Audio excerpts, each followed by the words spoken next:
Olá, futuro advogado, olá, futura advogada, sou o professor Rogério Dias, professor de Direito Trabalho e Direito Processual, trabalho aqui do Gran Curso Online e a gente vai começar agora as nossas peças.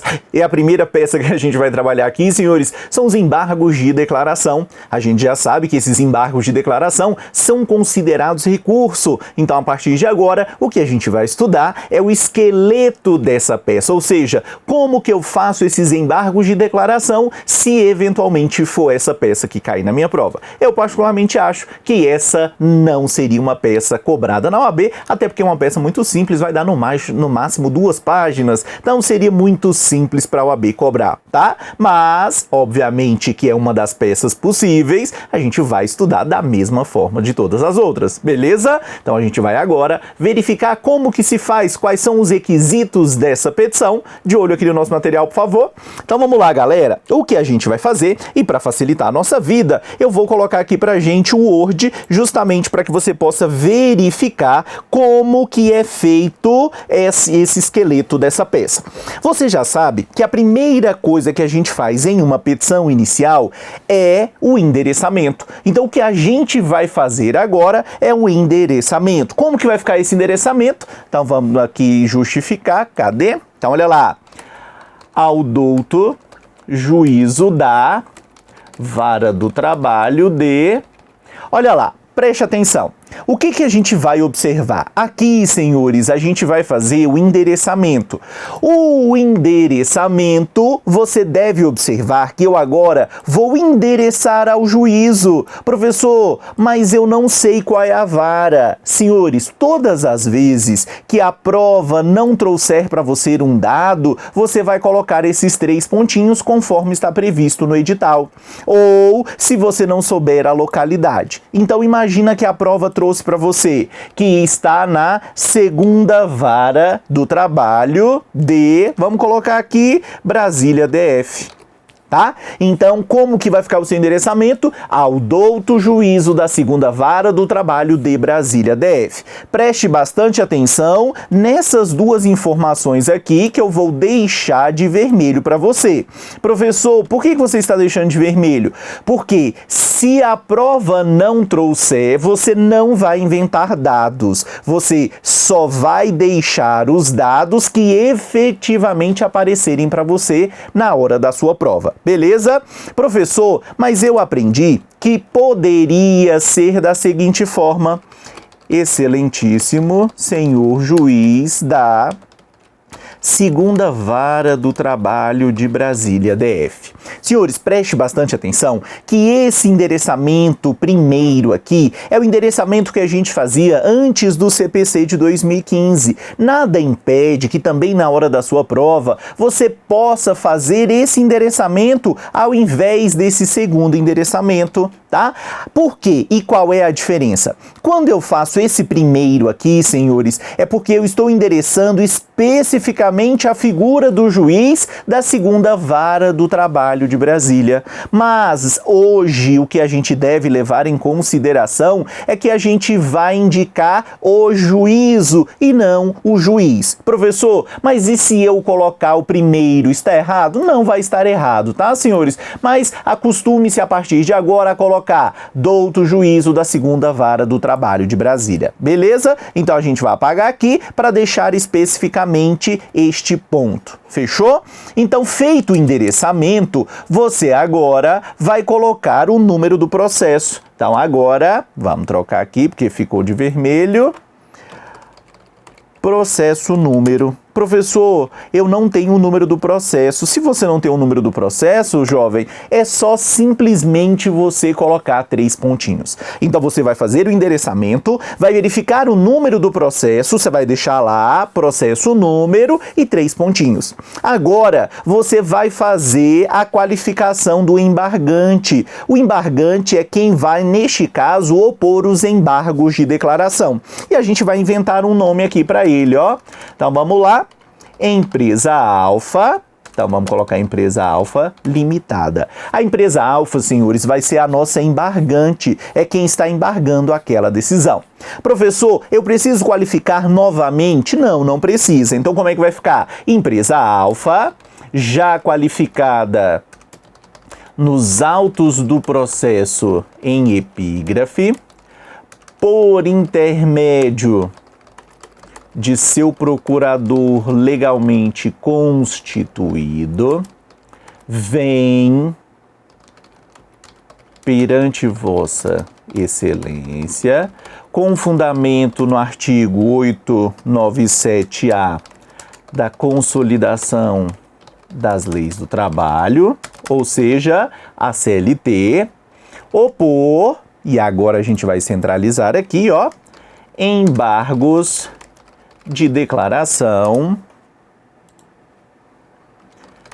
aos termos da sentença proferida na reclamação trabalhista ajuizada por João da Silva, pelas razões de fato e direito a seguir aduzidas. Então preste bastante atenção. Senhores, primeira coisa, eu preciso dizer quem é o embargante. O embargante, no nosso caso, é a empresa Alfa, certo? Não preciso qualificar, por isso que eu já vou deixar a empresa Alfa, já qualificada nos autos do processo em epígrafe. Ela agora vem por intermédio, por meio do seu advogado ou seu procurador legalmente constituído. Isso quer dizer que este advogado já tem procuração nos autos, então não houve a necessidade de se juntar à procuração. Vem perante Vossa Excelência com fundamento no artigo. Aqui é o fundamento da petição que você deve observar. Os embargos de declaração, eles estão previstos no artigo 897. Você agora vai colocar o nome da sua petição. Então você coloca lá embargos de declaração aos termos da sentença proferida na reclamação trabalhista, ajuizada por João da Silva. Preste bastante atenção, porque eu preciso identificar a parte contrária pelas razões de fato e direito a seguir aduzidas. Professor, mas eu percebi que você não está saltando linhas justamente. Preste bastante atenção neste ponto, porque eu quero que você observe o seguinte. Na sua prova, você só tem 150 linhas. Se você saltar diversas linhas, pode acontecer de lá no final da sua petição você não ter mais linhas. Eu sempre digo o seguinte: faça o endereçamento, salta uma linha, processa o número, salta uma linha e venha com o embargante. Por quê? Justamente para você não perder linhas na hora que você tiver que fazer as razões dos seus embargos ou razão do recurso ou o seu mérito da sua petição, tá? Então não precisa. Agora, professor, e se eu não quiser saltar nenhuma linha, eu posso? Pode, mas a sua letra tem que ser bem bonitinha para que realmente fique legível. Então seria interessante que você saltasse uma linha, por isso que você está verificando que fica bem apertadinho aqui, é nesse sentido realmente que a gente quer. Beleza? Volte aqui para mim no material. Então você fez o endereçamento, em que você fez ao douto juízo da 2ª Vara do Trabalho de Brasília, identificou os autos do processo, trouxe para mim quem é o embargante, depois trouxe a fundamentação, depois da fundamentação você vai colocar o nome dessa petição e vai me dizer quem foi que ajuizou essa ação. Ó, foi João da Silva, pelas razões de fato e direito a seguir aduzidas. E aqui você vem e você pode fazer o seguinte. Aqui, senhores, você pode fazer um resumo dos fatos, justamente. Caso queira, você pode fazer um resumo dos fatos. Agora, imagina que neste caso seja uma omissão. O seu segundo tópico aqui que você vai colocar é sobre a omissão. Você sabe que os embargos de declaração, eles são cabíveis em face de omissão, obscuridade ou contradição. É só você verificar o disposto no artigo 897-A da CLT. Eu ainda tenho outras duas hipóteses que você já sabe. Quando houver manifesto equívoco no exame dos pressupostos extrínsecos e a finalidade de pré-questionar. É para isso que eu posso utilizar os embargos de declaração. Senhores, preste bastante atenção, porque este resumo dos fatos, ele não é obrigatório, tá? Eu vou até deixar de verdinho aqui, porque se você não quiser fazer, não há necessidade de fazer. Logo depois, você vai falar da omissão, da obscuridade ou da contradição que teve nessa sentença, justamente para você detalhar onde está essa omissão. Preste bastante atenção, porque quando você for fazer os embargos de declaração, nessa petição, obrigatoriamente, pode voltar aqui em mim, por favor, você você vai colocar onde naquela decisão existe a omissão.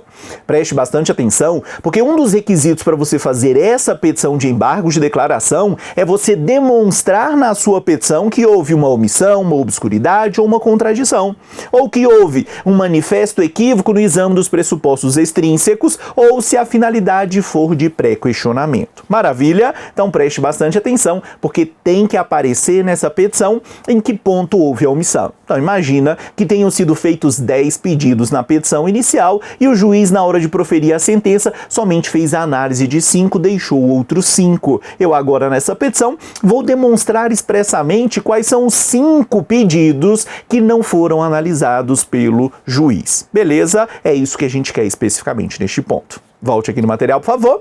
E logo depois a gente vai fazer o pedido, ou seja, a parte final. Alguns vão chamar do pedido, outros vão chamar especificamente de conclusão. Então aqui tanto faz, tá? Ou um ou outro.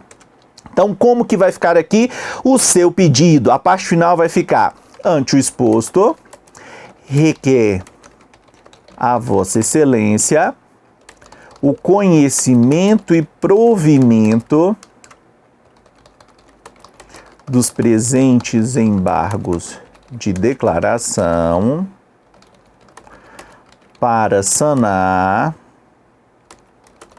com o objetivo de... Então preste bastante atenção. Quando você estiver fazendo um recurso, essas duas palavrinhas, elas são de extrema relevância e essas duas palavrinhas devem aparecer no seu pedido.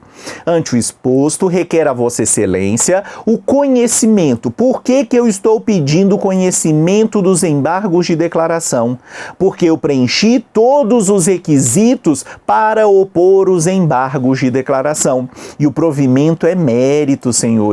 Então, o que eu quero? Ante o exposto, requer a Vossa Excelência o conhecimento dos embargos de declaração, já que todos os pressupostos recursais para eu opor os embargos de declaração, eles foram cumpridos, e no provimento, que é o mérito, eu quero que essa decisão agora venha sanar essa omissão. Por isso que eu deixei 3 pontinhos aqui, ó, para sanar a omissão com o objetivo de julgar procedentes os pedidos tais. Beleza? Então é isso aqui que você vai fazer. Você vai fazer o pedido para ele sanar essa omissão, obscuridade ou contradição e dizer qual é o seu objetivo, que foi o pedido que você fez lá na sua petição inicial. Beleza? Depois, nesses termos, pede deferimento, local e data, advogado e OAB. Preste bastante atenção, senhores, porque isso daqui é uma técnica processual. Essa aqui é o fechamento da sua petição. Então, nesses termos, pede deferimento, local e data, advogado e OAB. Lembre-se que você não pode, em hipótese alguma, se identificar. Beleza? Então preste bastante atenção para que você verifique esse fechamento. Aqui o que você tem, senhores, é o esqueleto dessa petição. Então verifica o esqueleto aqui, ó. Você tem o endereçamento, o número do processo, aqui a qualificação, esse ponto é de extrema relevância. Esse ponto aqui, senhores, depois que você fizer umas 2, 3 vezes, eu tenho certeza que você vai memorizar, mas isso aqui você só vai memorizar se você escrever, reescrever, galera, tá? Isso aqui é treino, você tem que fazer isso diversas vezes. Você pode fazer um resumo dos fatos, não tem nenhum problema. Caso não queira fazer o resumo dos fatos, não há necessidade, mas levando em consideração que é uma petição simples e para que você tenha mais fundamentos, pode fazer sim, não tem nenhum problema. Depois você vai falar da omissão especificamente que aconteceu, e aí você vai narrar que na sua petição inicial foram feitos 10 pedidos, mas que os pedidos tais e tais não foram apreciados. Pega o ponto da sentença e diga quais foram os pontos, quais foram os pedidos analisados, quais foram os pedidos que ficaram de fora, para depois você fazer o pedido ou conclusão. Qualquer um dos 2 termos que você utilizar vai estar correto. Lembre-se que todas as vezes que você for fazer o pedido, você tem que falar do conhecimento e do provimento. Conhecimento porque você preencheu todos os requisitos para que aquele recurso recurso possa ser oposto e o que você quer. Então eu quero que seja sanada a omissão da sentença com o objetivo de julgar procedentes os pedidos tais, tais e tais. E aí você vai fazer o fechamento. Nesses termos, pede, espera, deferimento, local e data, advogado e OAB. Certo? Senhores, essa é a petição específica quando se tratar de embargos de declaração simples. Simples por quê? Porque eles não têm o efeito modificativo, que alguns chamam de infringente. A CLT vai chamar de efeitos modificativos. Preste bastante atenção, porque a CLT diz que quando houver omissão ou houver contrariedade ou houver manifesto equívoco no exame dos pressupostos extrínsecos do recurso, esses embargos de declaração serão recebidos no efeito modificativo. Neste caso, senhores, você deve observar que quando se tratar de efeito modificativo, deve haver a intimação. O juiz deve abrir vistas para a parte contrária se manifestar quanto àqueles embargos. Nesse primeiro modelo que a gente fez, a gente não colocou com efeito modificativo, mas a gente vai agora fazer um segundo modelo em que a gente vai colocar sim esse efeito modificativo para você verificar o que acrescenta. A petição, o esqueleto é o mesmo. A diferença, senhores, é que eu preciso agora requerer a notificação da parte contrária para querendo apresentar manifestação. Até porque, se o juiz recebe no efeito modificativo e ele não abre vistas para a parte contrária se manifestar, neste caso agora a gente vai ter uma nulidade. Beleza? Então vamos voltar aqui no nosso material, por favor? Então vamos fazer o seguinte, a gente vai copiar isso daqui e a gente vai abrir uma outra página e vai jogar isso lá, certo? Mas, vamos lá, essa segunda página que eu quero, volte aqui, cadê a segunda página? Beleza. Agora a gente vai fazer com efeito modificativo. O endereçamento vai continuar o mesmo, o processo você vai colocar, a sua fundamentação continua sendo a mesma, mas a diferença é você vai colocar aqui, ó, com efeito modificativo. Tá? Então aqui você já coloca que os seus embargos terão efeito modificativo. E agora a diferença, senhores, vem aqui, ó, porque agora você vai colocar, ó,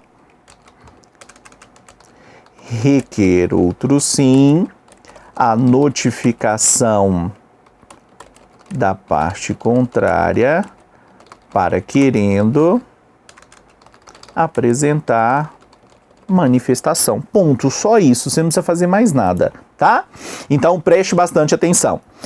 Se os seus embargos de declaração tiverem efeito modificativo, a única coisa que vai acontecer de diferente nessa sua petição é você acrescentar isso daqui, ó.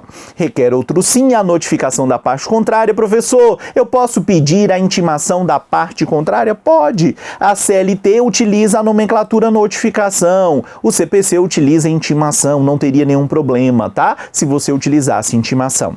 Então, preste bastante atenção, porque você vai pedir o conhecimento e provimento dos presentes embargos e logo depois você vai requerer a notificação da parte contrária para querendo apresentar manifestação.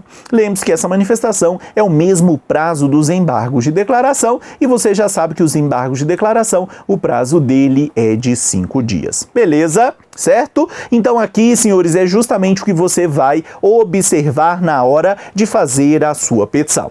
O esqueleto é o mesmo, não vai alterar em nada, não precisa se preocupar especificamente quanto a esse modelo de embargos de declaração. Então, o que diz o artigo 897-A? Que havendo omissão, obscuridade ou contradição, manifesto equívoco no exame dos pressupostos extrínsecos ou se a finalidade for o pré-questionamento, eu vou utilizar estes embargos de declaração. Lembre-se que os embargos de declaração eles podem ser opostos ou em face de uma sentença ou em face de um acórdão. Se for uma decisão proferida pela vara do trabalho, nós temos uma sentença. Se for uma decisão proferida pelo TRT, pelo TST ou pelo STF, nós temos um acórdão. Então, seja de uma sentença, seja de um acórdão, eu posso sim opor estes embargos de declaração, que é o que está disposto no artigo 897-A da CLT. Maravilha, beleza? Verifique quais são as hipóteses em que os embargos de declaração serão recebidos no efeito modificativo, quando houver omissão, quando houver contrariedade e manifesto equívoco no exame dos pressupostos extrínsecos. Nessas três hipóteses, senhores, pode acontecer de o juiz, na hora de analisar, na hora de fazer a análise, de decidir aqueles embargos de declaração, ele vai verificar que realmente vai haver uma modificação naquela decisão e, já que ele vai alterar a decisão, ele precisa, antes de alterar, intimar a parte contrária para querendo apresentar manifestação. Ela não é obrigada, ela vai se manifestar se ela quiser, mas o juiz, pelo princípio do contraditório, foi lá e concedeu a ela a oportunidade de se manifestar, justamente para evitar essa nulidade posteriormente. Se você já deu uma olhada nas provas anteriores, toda vez que cai um recurso ordinário, eles costumam colocar lá no seu problema, já no enunciado da questão, dizendo que não há nenhum erro, que não há omissão, obscuridade, justamente já para evitar que você faça os embargos de declaração. Então preste bastante atenção. Se a prova disser que teve uma sentença e ele pede para que você agora venha e adote a medida judicial cabível, porque dessa sentença pode ter os embargos de declaração ou pode ter o recurso específico. Se ele quer o recurso específico e não os embargos de declaração, ele vai dizer para você que não teve erro, não teve omissão, não teve obscuridade, não teve nada disso, justamente para você eliminar primeiramente os embargos de declaração e você possa interpor o recurso cabível em face daquela decisão. Maravilha? Então isso que você deve prestar atenção. Outro ponto de extrema relevância é que quando eu oponho os embargos de declaração, o meu prazo recursal ele vai ficar interrompido. Você sabe que quando sai uma sentença, em face daquela sentença vai caber o recurso ordinário no prazo de 8 dias. Mas se houver uma omissão, esses 5 primeiros dias eu vou lá agora e oponho embargos de declaração. Professor, o que vai acontecer com aquele recurso ordinário? O juiz agora primeiro vai decidir os embargos de declaração e da decisão dos embargos de declaração, o meu prazo volta a correr por inteiro, que seria o prazo de 8 dias para interpor este recurso ordinário. Maravilha? Beleza, mas aqui a gente está falando especificamente dos embargos de declaração e só para você rever, a gente vai voltar aqui neste esqueleto. Volte aqui para mim no material, por favor. Então, galerinha, só para você prestar atenção. Regra geral, são os embargos de declaração que a gente vai chamar aqui de tradicional, que é aquele sem o efeito modificativo. Se houver o efeito modificativo, aí você já faz esse segundo modelo, acrescentando lá efeito modificativo e acrescentando esse finalzinho, requerendo a notificação da parte contrária. Preste bastante atenção em pontos que você não pode inventar. Se não tiver qual é a vara do trabalho, lembre-se que você vai deixar 3 pontinhos, certo? Todas as vezes que você não tiver a informação, você vai deixar os 3 pontinhos. Mesma coisa com o número do processo. Se a prova não trouxer para você o número do processo, acrescente somente 3 pontinhos. Aqui, senhores, somente para questão de estética não há necessidade. Professor, essa empresa alfa, eu posso fazer uma letra de cursiva, ou seja, eu não vou fazer dessa forma em caixa alta. Não tem problema, pode fazer, é o que eu tô falando, é questão de estilo. Professor, aqui eu preciso fazer dessa forma. Não, mesma coisa, pode fazer uma letra cursiva, fazendo somente a primeira letra em maiúsculo, não tem nenhum problema, tá?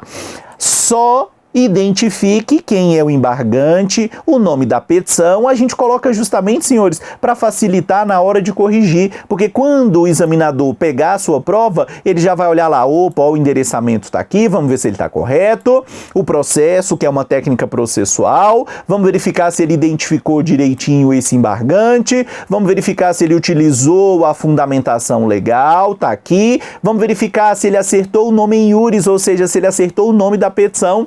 O nome da petição é de extrema relevância juntamente com essa informação aqui, ó, 897A. Ele quer saber se você apresentou a petição correta e fundamentou essa petição também de forma correta. Depois, resumo dos fatos, vai falar da omissão e o pedido, a parte final especificamente, certo? Então aqui, senhores, é o nosso esqueleto de embargos de declaração, facilinha, show de bola. Se caísse na sua prova, ó, maravilha, gabarita. A dica deste fim de aula aqui dos embargos de declaração é refaça, senhores, diversas vezes todas essas petições. Não deixe simplesmente para, vou ler, na hora da prova eu vou lá e faço. Não, pega lá a folha que eu já disse para você, que você vai lá no site da FGV, imprime aquele caderno de prova e vá fazendo ali a sua petição. Quanto mais você escreve e reescreve, melhor para você. Aquilo vai ficando na sua cabeça, na hora da prova é muito mais fácil. Beleza? Esse foi o nosso esqueleto de embargos de declaração, galera. Bons estudos, até mais!